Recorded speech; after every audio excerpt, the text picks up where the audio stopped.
Por estos días se percibe en el debate público una sensación de estar en un punto de inflexión en el país. Uno de esos episodios históricos marcado por grandes cambios y que pueden llevar por caminos muy distintos.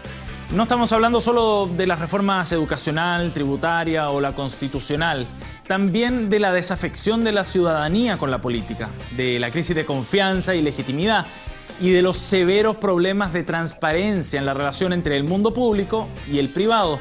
Grandes desafíos que exigen debates de fondo. Y ese es precisamente uno de los objetivos que se plantean en Espacio Público, un centro de estudios que en sus 2 años de vida ha logrado permear el debate político. Hoy conversaremos con su director ejecutivo. En Nuevas Voces recibimos a Guillermo González. Cuando tú tienes ambientes más integrados, donde hay salas de clase más heterogéneas, eso tiene impacto positivo tanto a nivel académico como tanto a nivel social en términos de cohesión social.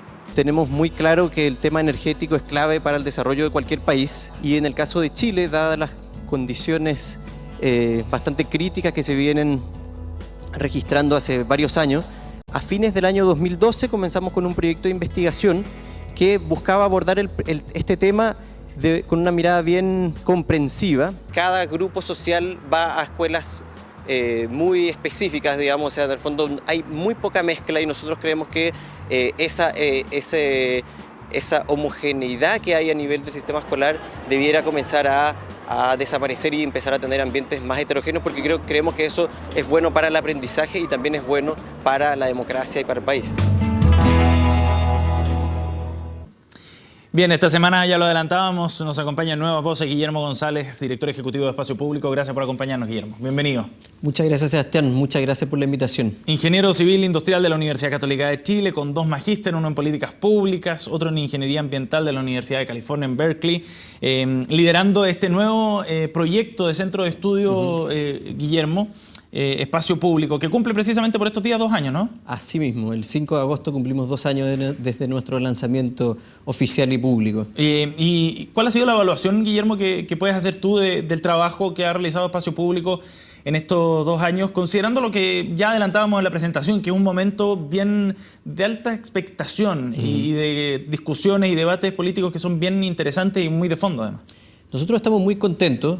Nosotros hasta este momento hemos sacado a la luz pública unas 6 propuestas en diversos ámbitos, en temas de CERNAC, en temas de salud, de educación y también sobre el tema del financiamiento de la política, que eso fue lo que hicimos en enero de este año. Propuestas concretas, así como de cambio Propuestas concretas con reformas lo más aterrizadas posibles para hacernos cargo de los problemas en cada uno de estos distintos ámbitos. Y ahí nosotros, la gran mayoría de ellas, las logramos posicionar fuertemente en la agenda.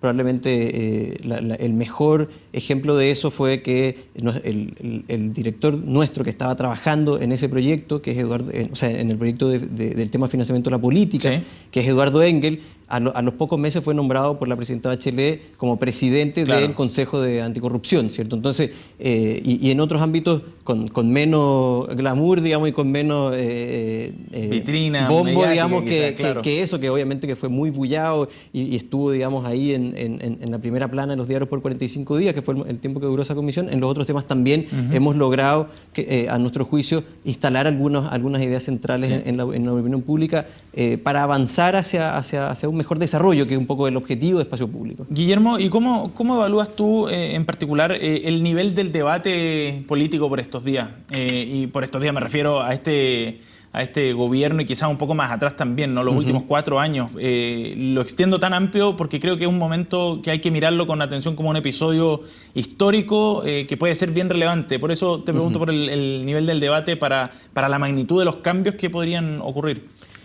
A ver, evidentemente este nuevo gobierno se planteó una serie de reformas bien estructurales y esos cambios bien profundos que se han estado empujando estuvo acompañado de un cuestionamiento también muy profundo del sistema político en general. O sea, hoy en día los partidos políticos tienen un nivel de legitimidad, o sea, un nivel de confianza creo que del 3%, sí, que es como dentro del margen de error, o sea, podría ser 0. Pero no son solo los partidos políticos, hay un cuestionamiento muy amplio y eso obviamente que es un problema. O sea, en el fondo, si nosotros queremos avanzar con mejores políticas públicas. El tipo de política pública que Chile requiere hoy es mucho más sofisticado y complejo que el que se requería 30 años atrás. Y eso requiere que el debate en el fondo se dé en buenos términos, digamos, que se discuta con argumentos, y requiere también una clase política empoderada para poder hacer muchos de estos cambios que requieren muchas veces decisiones más difíciles o requieren más astucia, digamos. Y entonces obviamente que el clima que se vive hoy en día no deja de ser preocupante. Propicio, sí. Exacto. ¿Y tú tienes alguna explicación personal, alguna conjetura de por qué ha habido una distancia tan grande con la clase política? O te lo pregunto de otra forma, ¿la clase política ha estado a las alturas del problema y el desafío que enfrenta Chile en esta transición, ¿no?, de país emergente a ser un país desarrollado? Exacto. Yo creo que lo que tú dices explica parte de la situación en la que nosotros estamos hoy día, ¿cierto? De hecho, nosotros en Espacio Público, desde el principio, partimos con un proyecto de investigación específicamente sobre este problema de la pérdida de legitimidad de las instituciones. Y hace alrededor de 3 años nos sentamos en una mesa con varias personas, expertos desde distintos ámbitos en estos temas, a hacernos la pregunta, ¿qué explica esto?, ¿cierto? Y lo cierto es que las explicaciones dan para todo. O sea, hay gente que te dice, no, aquí hay un problema de una constitución ilegítima. Hay otra gente que te dice, mira, aquí hay un problema de representatividad, el sistema binominal genera que haya una pérdida en el vínculo entre el ciudadano y lo que el parlamentario termina votando. Hay otra gente que te dice, aquí lo que hay es un tema que en los medios se exageran mucho las cosas. O sea, hay explicaciones un poco para todo. Diagnóstico como tantas personas opinan del tema. Exactamente. Y nosotros, y de hecho nosotros lo que hicimos ahí fue pedirle a varios connotados académicos que nos plantearan formalmente una hipótesis de qué explicaba, y de nuevo se repetía esta diversidad de explicaciones. Y yo creo que efectivamente este fenómeno tiene causas múltiples. Aquí no se trata de, no vamos a encontrar una bala de plata, digamos, para que de un día para otro, en el fondo, toda la ciudadanía esté súper contenta con sus representantes, sino que aquí hay que avanzar en muchos frentes en paralelo. Procesos, ¿cierto? Sí. Exactamente. Y un poco vinculado a lo que tú decías, otra explicación que se daba con mucha fuerza ahí es este cambio, digamos, de la expectativa de los ciudadanos, ¿cierto? O sea, Chile no es el mismo que el año 90. El Chile del 2015, o sea, la gente tiene otro nivel de vida, tiene otras expectativas, tiene otras demandas, y eso obviamente que también se hace más complicado y la ciudadanía se pone mucho más exigente. Ahora, justamente hay que encontrar un punto de equilibrio entre las dos cosas, sí. Y por eso justamente es que hay que avanzar en una serie de reformas en varios ámbitos. Pero si tú analizas el escenario político hoy día y la discusión que se está dando en torno a esta reforma, el nivel del debate, como te decía, ¿qué es lo que más te preocupa de lo que está ocurriendo por estos días acá en Chile? ¿Qué es lo que más me preocupa? Yo te diría que la desconfianza, o sea, que en el fondo que al parecer ya no se puede confiar no podemos tener un debate razonado en base a, como decía, buenos argumentos, en base a evidencia. Obviamente que siempre van a haber posiciones políticas distintas y eso es parte de la política y está bien que sea así, pero en el fondo es súper importante al mismo tiempo que logremos, o sea, que como país logremos tener una discusión razonable, y entendiendo que hay disensos, buscar esos puntos de consenso que nos permitan ir moviéndonos hacia adelante. ¿Y a veces no es razonable la discusión? Lo que pasa es que en algunos temas hay posiciones tan ancladas, ¿cierto? ¿Cómo en cuál, por ejemplo? O sea, en el tema de salud, por ejemplo, que nosotros lo estuvimos trabajando. Y ahí hay posiciones desde que, por ejemplo, en el tema de las ISAPRES hay posiciones que dicen, no, esto hay que hacerle pequeños ajustes al sistema de aseguramiento privado, sí, que son las ISAPRE, y otros que dicen, no, hay que terminar con las ISAPRE. Entonces, entre medio de esas dos posiciones, obviamente que hay un gran abanico de posibilidades, y nosotros en Espacio Público lo que planteamos es, nosotros hicimos una investigación sobre este tema, la publicamos hace justo un año atrás, donde lo que decíamos es, no están dadas las condiciones para que el sector público de salud se haga cargo de todo el aseguramiento en este momento. Por lo tanto, el sistema privado debe seguir existiendo, pero un sistema privado completamente distinto a cómo funciona hoy día.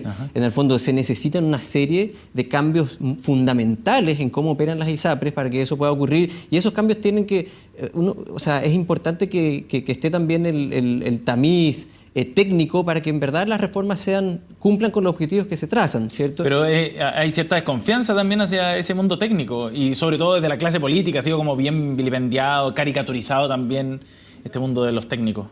A ver, yo no pretendo que nosotros representemos el mundo de los técnicos, pero sí nosotros nos dedicamos a hacer análisis de política pública, sí, a ponernos evidencia sobre la mesa, y nosotros siempre lo que vamos a aportar son evidencia, argumentos, análisis, ¿te fijas? Nunca nosotros vamos a decir que es la única manera de que se hagan las cosas y vamos a entender que hay otras posiciones que también, como te decía antes, o sea, en el fondo, en muchos temas, a pesar de que haya infinita información técnica, van a haber diferencias en torno a principios, digamos, que al final pueden hacer que uno se decida por una cosa o la otra, pero en el fondo si esas diferencias no se discuten con los números sobre la mesa, sí, o con buenos argumentos sobre la mesa, empieza a ser como una cosa de una guerra de entre buenos y malos para lado y lado, no sé si me explico. Y eso es lo que claramente no contribuye a hacer las reformas que se requieren. Claro, o a sacar reformas realmente que sean las precisas o eficientes. Pero esa disposición al debate con dos extremos así como bien marcados, bien ideologizados a veces, la hemos visto no solo en el ámbito de la salud, tú lo mencionabas como un ejemplo, pero se dio también en el tema de la educación. Así es. Incluso en la reforma tributaria, quizás. Ha sido como una característica bien marcada del debate político por estos días. Así es, sí, yo comparto lo que tú dices y de nuevo, yo creo que esa desconfianza nos lleva a una polarización y esa polarización en muchos casos podría llevar a un bloqueo o a una paralización, digamos, o a que aprobemos digamos, ciertos cambios que al poco rato quieran ser revertidos, ¿te fijas? O sea, sí, es importante de nuevo que poder ir manteniendo y sabiendo que nunca vamos a llegar a acuerdo en ciertos temas, poder ir acercando, digamos, poder tener esa discusión, y eso es lo que nosotros desde Espacio Público buscamos aportar. Nosotros en todas las investigaciones que nosotros desarrollamos nunca las hacemos a puerta cerrada. Sí. Tenemos, de partida, nosotros lo que hacemos es que tenemos un grupo que dirige, o sea, no hay tampoco una persona única que es la que está, digamos, vertiendo su opinión, sino que es un grupo que ya dentro de ese grupo buscamos que haya diversidad. Y que debate en torno al tema. Y que debata en torno al tema. Ese grupo toma insumos, digamos, de evidencia, pero además ese grupo conversa con otros actores sociales también. ¿Te fijas? O sea, la idea es que las propuestas que nosotros hacemos realmente escuchen los argumentos de los distintos afectados, digamos, por cada uno de los temas que nosotros trabajamos. Porque puede haber riesgo grande para este objetivo de llegar a ser como país desarrollado, si es que se legisla mal en estos temas. O sea, esa es la experiencia que uno ve en otros países, ¿cierto? O sea, en el fondo, llegar a ser un país de ingresos medios altos como Chile es hoy en día, obviamente que no es fácil. Hay que reconocer una tarea, digamos, que se ha hecho en las últimas décadas en Chile para llegar hasta acá, pero el paso de aquí, ese último paso, en verdad, nunca es un último paso. No, claro, pero ese permanente. paso como para avanzar hacia un desarrollo más pleno, efectivamente puede, o sea, existe toda esta literatura que habla de la trampa del ingreso medio, ¿cierto? Efectivamente puede haber, digamos, ciertas decisiones que pueden a los países dejarlos en una situación de que estamos casi, digamos, dando ese último paso, pero no siempre estamos ahí, digamos. Sí, y da la impresión de que ese paso lo estuviéramos dando hace mucho tiempo acá en Chile también. No, quizás no desde el punto de vista del número, pero me acuerdo que Ricardo Lagos por allá por el 2005 ya hablaba de este paso hacia el desarrollo, digamos. Sí, o sea, claramente hemos estado caminando en esa dirección, pero yo te diría que recién ahora Chile está a punto de dar ese paso y eso es lo que nosotros también queremos aportar desde nuestro lugar. Guillermo, nos queda mucho más por conversar sobre temas de transparencia, sobre este Consejo Asesor Presidencial, lo que viene ahora en adelante en esa materia. Vamos a hacer una pausa y volvemos de inmediato. En Nuevas Voces conversamos con el director ejecutivo de Espacio Público, Guillermo González.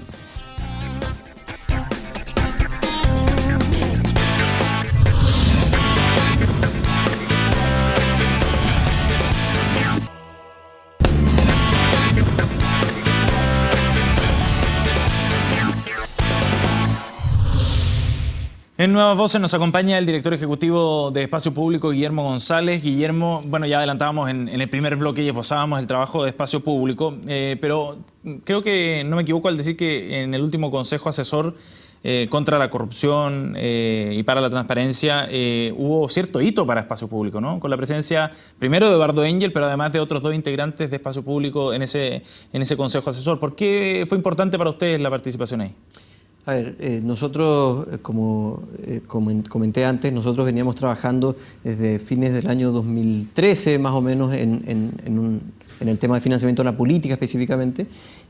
Presentamos una propuesta en enero de este año, y a los pocos meses Eduardo Engel, nuestro presidente, el presidente de la Fundación, fue nombrado presidente del Consejo Asesor, y como tú bien dices, Andrea Repeto y Marcela Ríos, que son 2 de nuestras directoras también, fueron también parte de esa comisión, y además ellas lideraron las 2 comisiones de trabajo en las cuales se dividió ese grupo.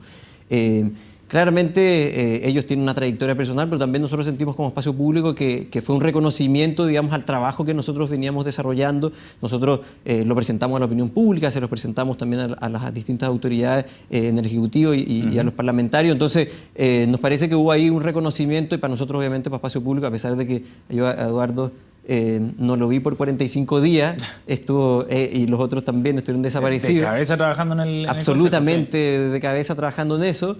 A pesar de eso fue algo sumamente positivo, digamos, para Espacio Público, para empujar también las ideas que nosotros veníamos trabajando antes. Obviamente que esa comisión fue mucho más amplia que el tema del financiamiento de la política, sí, pero ese fue uno de los grandes temas que trató. Sí, y era un tema importante para ustedes, ya lo decía, que venían trabajando desde antes. Ahora lo que viene es la implementación de esa sugerencia, transformar esa conversación, ese debate, esas propuestas en carne, digamos, en la ley. Así es. Y ese proceso ustedes también lo están siguiendo con un monitoreo. ¿Va a llegar a buen puerto, crees tú, ese proceso? Mira, esperamos que así sea, y justamente como mencionas, nosotros la semana pasada inauguramos un nuevo observatorio de seguimiento de la agenda de probidad. Y el objetivo que nosotros tenemos ahí es hacer, o sea, seguir el avance de las distintas reformas que se están llevando a cabo en este momento en el Congreso. Hay aproximadamente 20 proyectos de ley que están avanzando en paralelo, por lo tanto no es fácil estar al tanto de lo que está pasando, y por eso institucionalmente creamos este nuevo observatorio. La idea nuestra es no solamente ver si la cosa avanza o no, sino que en qué dirección están avanzando las distintas propuestas, porque en el fondo una cosa es que digamos que el gran título de la canción sea parecido al que había propuesto la comisión, pero otra cosa sea que la letra de la canción sea también esté en concordancia y cumpla con los objetivos que se fueron trazando, lo cual no siempre es así. Nosotros lo que estamos convencidos es que esto espontáneamente no va a avanzar. Por eso nos parece fundamental que nosotros y también los otros actores sociales estemos, digamos, empujando, presionando un poco, digamos, para que los parlamentarios y el sistema, la clase política, digamos, tome una serie de decisiones, muchas de las cuales no son fáciles para ellos porque en cierto sentido restringe sus ámbitos de acción. O cambian las reglas del juego. Claro, tiene que ver con sus propios privilegios, en definitiva. Hasta cierto punto sí, ¿cierto? Entonces, obviamente que si no hay una demanda ciudadana fuerte, puede que la cosa se vaya aguando por el camino y no terminemos con las reformas profundas que necesitamos para salir de esta situación. Antes conversamos del tema de legitimidad, obviamente que este es uno de los temas claves, ¿cierto?